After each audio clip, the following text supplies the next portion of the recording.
Les sciences, un pas de plus a été franchi vers le clonage de l'espèce humaine. Pour la première fois, des chercheurs américains ont créé des embryons de singes. Ils se sont inspirés pour ça de la technique utilisée pour la brebis Dolly. La grande différence est qu'aucune naissance n'a eu lieu pour l'instant. Laurent Desbonnets.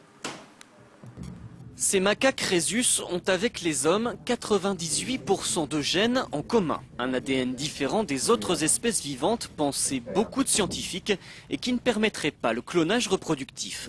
De fait, jusqu'à présent, chaque fois qu'un noyau de cellules était implanté dans un ovule de macaque, rien ne se passait. Sauf que cette fois, les scientifiques de l'Oregon ont pu obtenir une multiplication des cellules. Environ 50 embryons se sont même formés. Ils ont pu être transférés dans l'utérus de 50 guenons.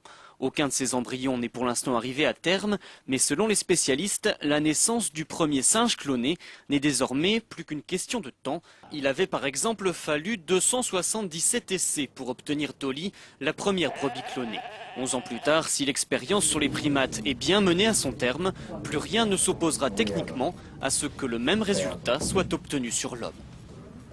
Bonsoir Axel Kahn. Bonsoir. Vous êtes généticien et directeur de l'Institut Cochin à Paris. On sait cloner des brebis, on sait presque cloner des singes. La prochaine étape, c'est l'être humain? Alors techniquement, je crois que rien ne s'oppose à ce que l'être humain ne soit cloné. L'opposition éventuelle est morale, éventuellement législative, légale. Mais techniquement, aujourd'hui, ça n'est pas maîtrisé. Il n'y a aucun doute que demain, dans 1 an, 2 ans, 3 mois, je ne sais pas, ce pourra être surmonté, les difficultés que l'on rencontre encore. C'est-à-dire que ce qu'on fait sur les singes, on peut le transposer à l'homme? La technique est la même? De toute façon, la technique du clonage chez les mammifères est toujours la même.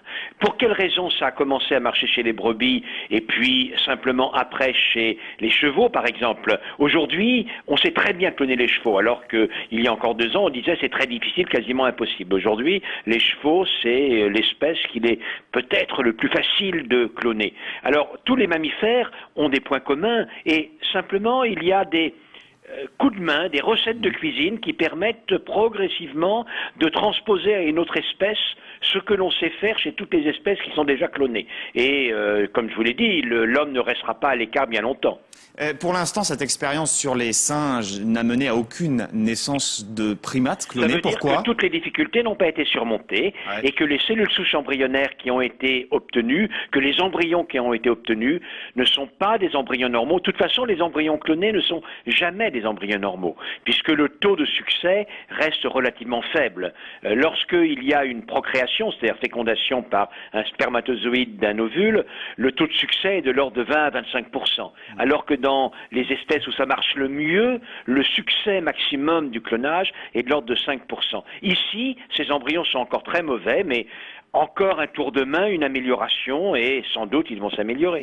Merci beaucoup Axel Kahn d'avoir répondu à nos questions.